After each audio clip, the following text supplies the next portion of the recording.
Oi pessoal, no vídeo de hoje eu queria dividir com vocês alguns insights e também aprendizados de uma leitura que eu fiz recentemente, que é esse livro aqui, As Mentiras da Nona, Como o Marketing Inventou a Cozinha Italiana, que é do pesquisador italiano Alberto Grandi. Então, com pesquisa histórica, ele detalha como que a culinária italiana ganhou fama mundo afora, e também desvenda que o que o mundo chama hoje de comida italiana não necessariamente tem origem na Itália.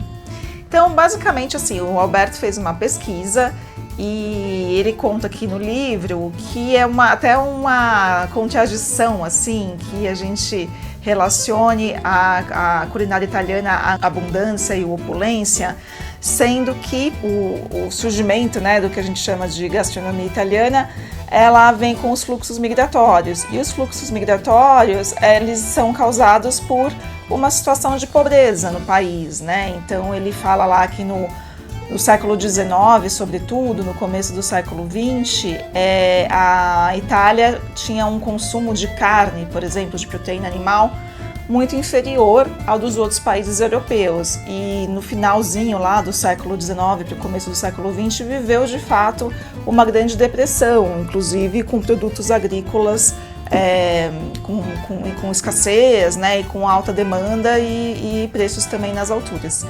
E com essa saída de italianos da Itália, surge uma necessidade dos italianos morando fora de criar uma união, sobretudo os italianos que migram para a América, tanto a América do Norte, Estados Unidos, quanto aqui a América do Sul, que também receberam grandes fluxos de italianos. Existe uma necessidade dessa comunidade de se unir em torno de algo que fosse tradicional, e a comida vem nessa esteira. E uma coisa que ele fala é que, por exemplo, o macarrão, um dos exemplos que ele traz aqui, que a gente, o macarrão é uma invenção italiana, e não, pelas pesquisas dele aqui não é uma introdução do mundo árabe no universo mediterrâneo, do qual a Itália faz parte, e aí houve uma adesão grande dos italianos, mas não que tenha sido inventada pelos italianos. Ou o carbonara, que a gente costuma também atribuir à Itália a invenção desse tipo de molho que vai ovos, creme, bacon, a uma criação italiana. E na verdade ele diz que isso começou a ficar popular na própria Itália quando os soldados americanos foram combater na Primeira Guerra. E, enfim, como que um americano faz um café da manhã, ovos mexidos com bacon. E aí começou a misturar isso ao macarrão, já existente lá na Itália. Então ele conta disso, e também como que a Itália, por ter tido uma experiência de desenvolvimento industrial diferente dos demais países da Europa, também acabou fincando suas tradições mais na culinária.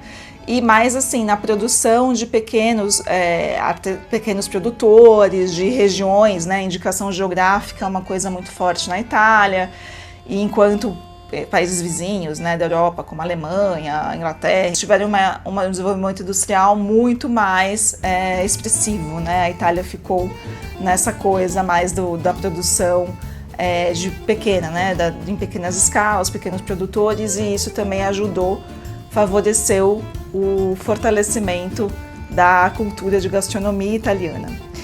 E uma coisa que eu acho importante, assim, a partir de ler esse livro, é que ele até fala, as mentiras da nona, como que o marketing inventou a culinária italiana. A gente tem visto, não tão recente, mas a gente viu aí nos últimos tempos histórias de storytelling mal feito, storytelling mentiroso, na verdade, E eu acho que esse movimento já não é mais tão possível, Porque a gente hoje tem uma circulação de informação muito rápida, com as dinâmicas de internet. Então, eu acho difícil que se crie uma outra tradição tão forte quanto a cultura, de culinária italiana, baseada ou em mentiras propriamente ditas, ou em meias verdades. Então é essa reflexão que eu queria deixar para hoje e eu volto daqui a um tempinho com um vídeo novo. Muito obrigada, pessoal!